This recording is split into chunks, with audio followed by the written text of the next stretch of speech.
Thank you, Senator Singh. Senator Waters. Thanks, Chair. Hi, Dr. Reichelt and GBRMPA folks. Thanks for coming along tonight. Dr. Reichelt, you mentioned, I just want to take you to something you said in response to Senator Singh's question.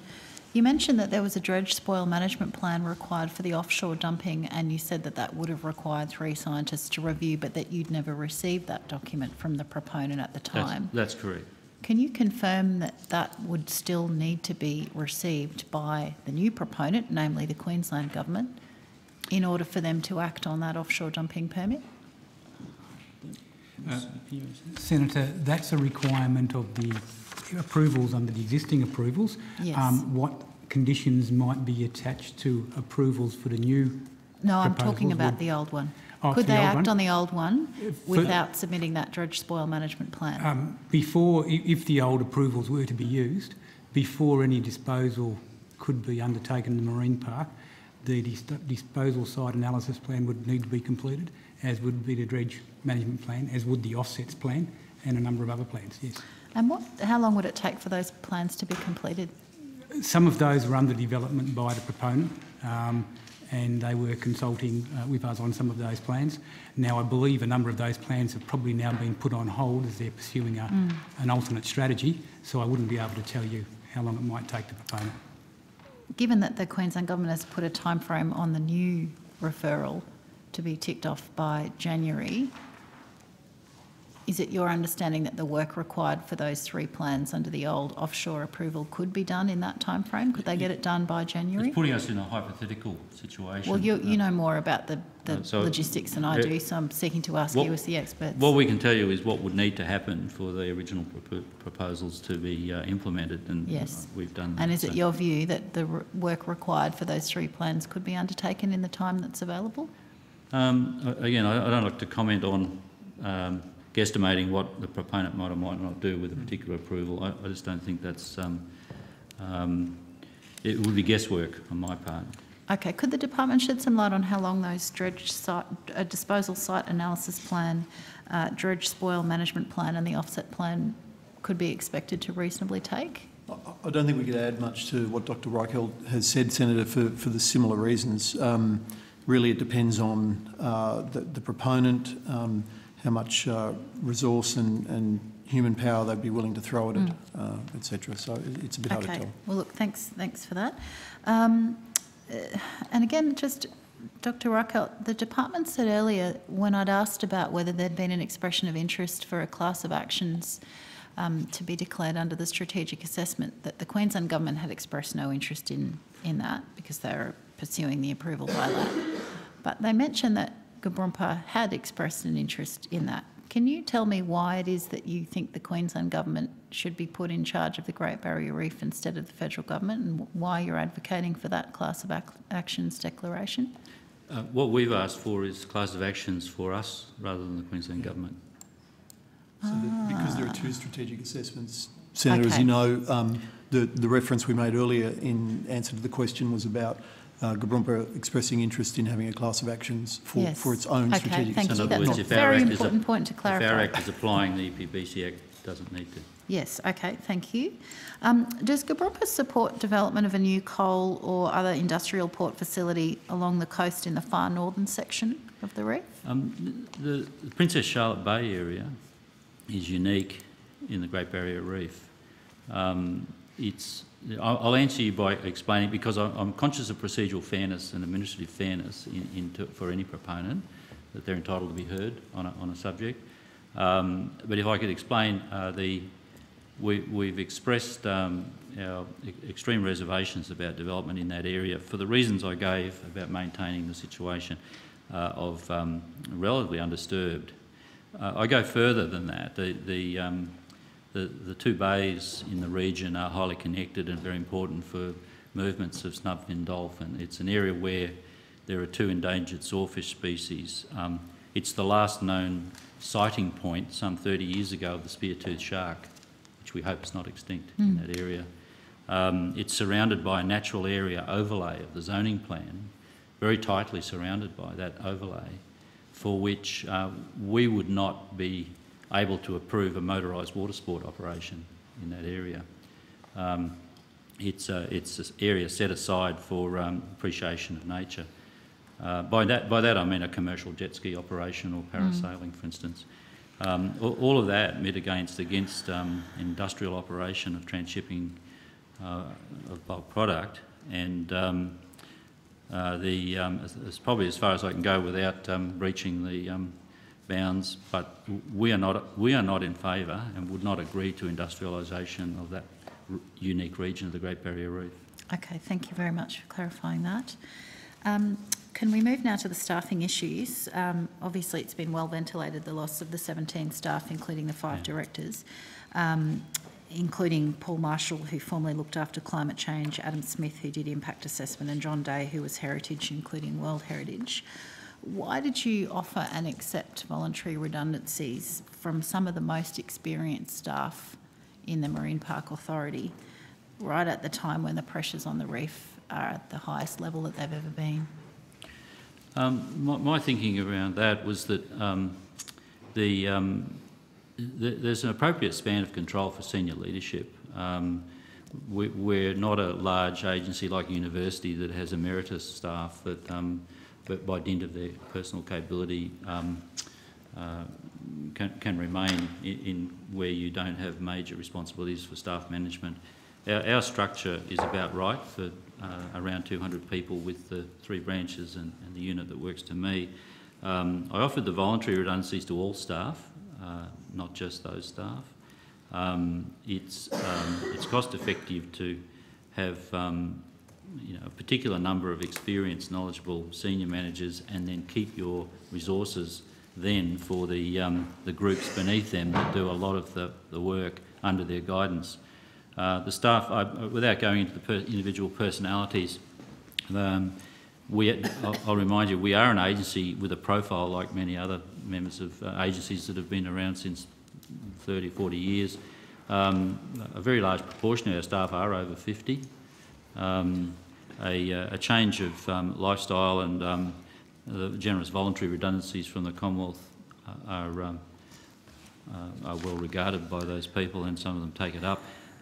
We'll retain links with those people. They've indicated we'll work with them to the extent they want to, and we have work for them in future years. I think we've got it about right, and no one's irreplaceable. They were valued highly. We've got a good team, and some of our team are extremely experienced. So I think we'll do well, and I wish them well. Okay. Last question, Senator. Can we have some extra time? I've only had You about have 8 minutes. No time in the last session. 0. I'm happy to forgo what would have been my portion in the final session. Well, do you want to just speak to your what we'll have. colleagues? You've got Senator Milne, Bush, You Wilson, keep and your Seaweed bit, all want. I'll drop my bit so I can keep going now. Can I have another 15 minutes, please? No. If you want to put questions on notice, or we can... I do have a lot of those. May I have 10 minutes? Can we just... Just 2 seconds. Who's coming after us?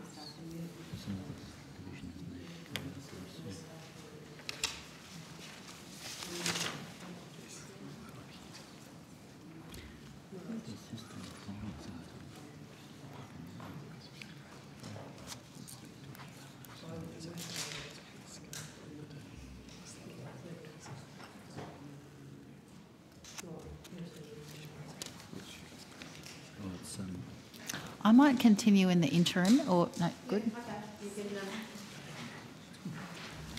Just take your 5 minutes, and then we'll be going to a break, and we'll decide what we do after that. All right, thanks very much. I understand there's no longer a critical issues group working on climate change, even though it's identified as one of the primary threats to the reef. And in recent years, it was reported on Four Corners that the number of officers working on climate change has fallen from about 8 to 10 to 1 or 2. Why is that?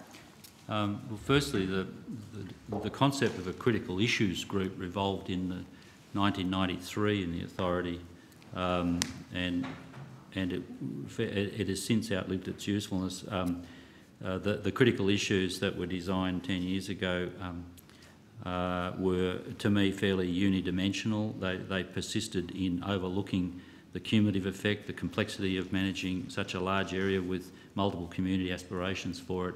So for me, I was quite happy to move away from a critical issues model as having served its time in the 90s and the 2000s. The climate change issue is probably our most pervasive area. It's the reason why we work for resilience of the reef in the face of climate change. It's a common expression we use. Our work revolves around adaptation and cooperation. We have a climate change adaptation plan. It's the second of 2 5-year plans. It's still active. I would say any of my staff that are working on relieving coastal pressures, addressing impacts of industrial operations, are working on raising resilience in the face of climate change. So I don't accept we're not working on climate change. What we're addressing is the health of the reef in the face of climate change. Okay. I note that as a result of the restructure, there's now a single director that looks after climate change, water quality, fisheries and biodiversity.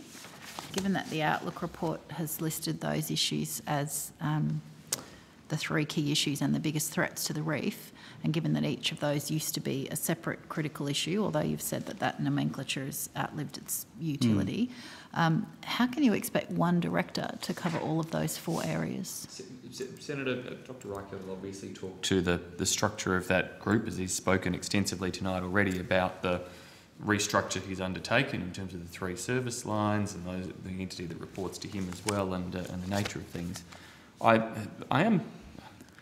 am perplexed a little. I appreciate your interest as a Queensland senator, but the tone and approach you seem to take seems to suggest that you want to create the problems that we confront in trying to stop the reef from being listed as in danger. Well, I can assure you quite the contrary, Minister. It's your government that's in charge and that are taking the decisions. Anyway, I'll move on. Can we move to the Reef 2050 Senator, plan? perhaps you could be a little more positive and constructive in the approach. Well, perhaps your government could be a bit more positive, and then I would flourish you with praise, I assure you. Let's leave that for the moment, given that the clock's ticking. Well, Senator, you're asking, I mean, just before you were asking about matters of a structure that had existed since 1993. I mean, well, we have legislation that's existed for longer than that. Just because something was... I think this is a distraction. I'd like to move back to asking the officials questions, if I may. I'm sure Dr. Reichelt can respond to your issue about why there's one executive director in that area and what the staffing structure below that is. Well, given that you've just interpolated on that instead, I'm happy to accept your response to that. Well, I would like to actually address that, if I could, briefly. The group now, I believe it's called Reef Recovery. It's not a collection of individual subject matter experts all pursuing their personal interests. I've got the best brains, the ecological and social analysts, and so working together on a new program called Reef Recovery, as well as all the work they do informing Parliament and informing questions on notice and other things, which they are combining in an interdisciplinary way to achieve the outcome that's in the long-term sustainability plan, and I think they'll be a terrific team. I haven't seen anything like it before, the way we've actually combined these skills. So I am very positive about it, as the Senator noticed before. Excellent. So moving to that long-term sustainability plan, currently the overall target in the water quality outcome objective 1 is that there be, actually let me take a step back. The target under the original Reef Water Quality 2020 plan was for no detrimental impact from runoff by 2020, and that was the target that was introduced in 2009.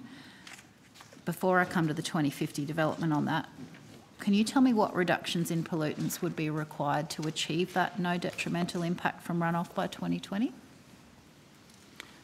Yeah, thanks.